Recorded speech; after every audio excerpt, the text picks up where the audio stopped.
So this is how I built the side.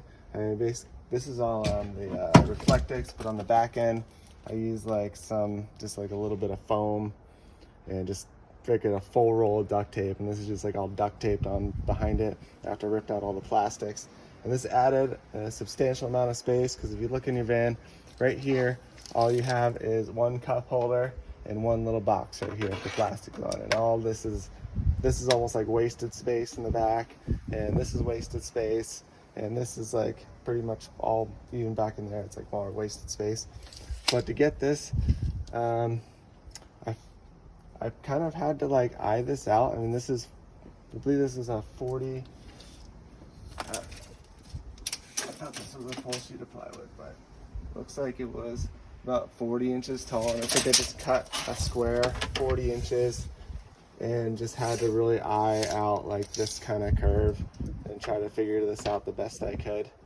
It was not super easy, and this probably was the hardest part of my whole build, was this thing.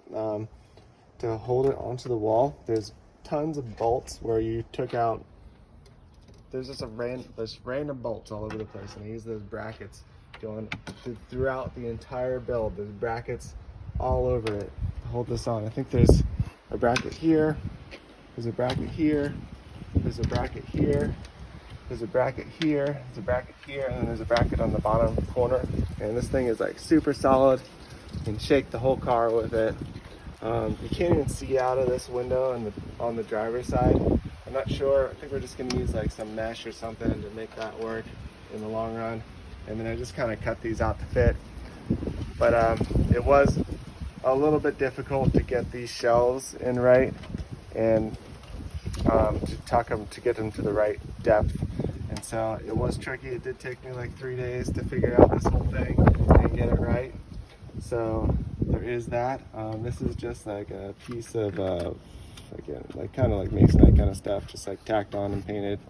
But it worked out pretty good just to finish it off.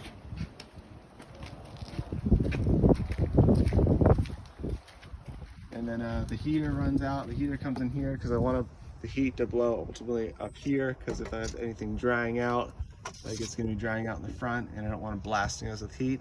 And I was unwilling to give up this 1 square foot of space here, and so this took an exceptional amount of time to fit in these shelves and get this stupid little spot to go. So that was kind of a pain in the ass. But I think this was, I cut this whole piece out with like cardboard for the most part at first, and then I just kind of traced it out and just made sure that fit. And this was one piece at first, and then I didn't want to give up this space, and so I cut this out, tacked this in, and then I screwed this one in down here.